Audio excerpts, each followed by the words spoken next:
How do I sum everything up? Luck should be acknowledged. I'm one of the luckiest people on the planet, having overcome huge medical challenges before being able to achieve wealth and construct a business empire that is global and still expanding. The value in my life is always fundamentally measured in having a family who mean everything to me.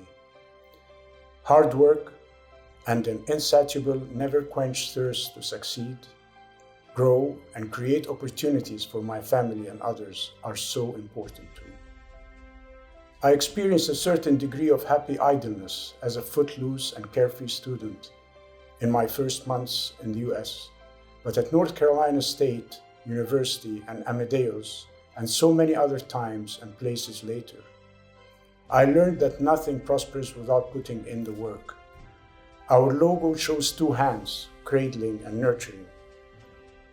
I can recall a meeting with a company founder who sat at the head of the table with his portrait hanging on the wall behind him. That is not my style, and I don't think it is the Egyptian culture. I like to think I project authority in a more understated way. I aim to lead by example, and I like to think that the loyalty of so many people who have worked for me is a measure that this approach has been effective. You must be open and honest, which can lead to making tough choices or saying things that people do not want to hear. Perseverance is also key. It's not because we were lucky and struck oil that we were able and so fortunate and have more than I have dreamed of as a young man. It's been a hard slog.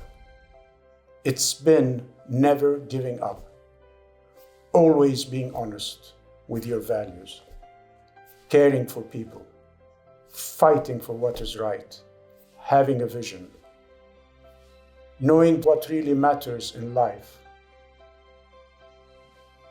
Every day in the morning, I wake up looking forward to going to work because I love what I do.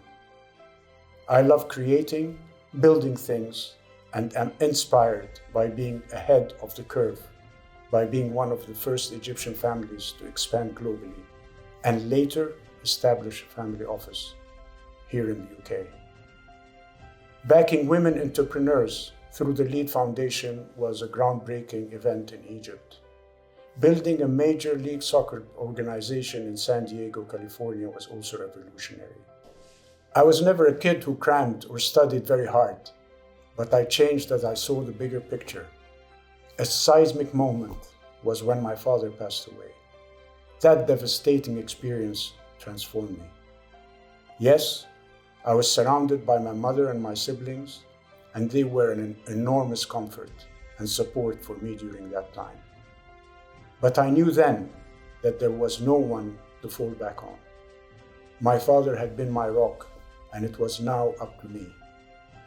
My ambition hardened, and I knew I needed to focus on making what we did successful.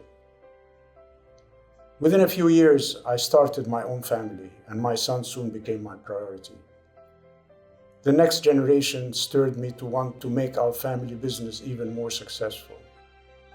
The way the business operates reflects on our name, and the way we conduct ourselves reflects on the company. The link is inextricable.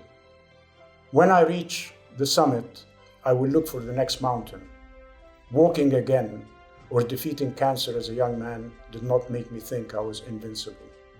They made me realize what was at stake and the very fragility of my existence. However, overcoming those hardships gave me a sense of purpose, and I do not want to squander any opportunity. Life has not been easy for me. It has been a road of many challenges, obstacles that I've had to find different ways to overcome, which shaped my character and my personality. Like everyone, you adjust your time and your experience, your priorities mature, and then you begin to realize what is important. Writing this book has been a tonic, rich and joyous, while sometimes painful and cathartic. How to humbly sum up the meaning of a life. I recently came across, through a friend of mine, one of the shortest poems ever written. It amused me. it is an elegant 7-word poem written by Samuel Monash, a New Yorker who also fell in love with Britain and was first published in the UK. The poem simply says, "A pot poured out fulfills its spout." It must be one of the shortest poems ever written, but it shines like a tiny diamond looking up from the silt. It is a simpler call for everything in life, to be purposeful and have a meaning. It takes the simplest image of something that a great majority of us use every day, and it unearths a beauty, a perfection, and aspiration of what we should do in life. Even the smallest things in our lifetime can mirror the greatest ambitions and achievements. I think of it as a farewell sign of what we must all do, to do all we can, to give all we can, to work as hard as we can, and to have the opportunities at every turn and use them.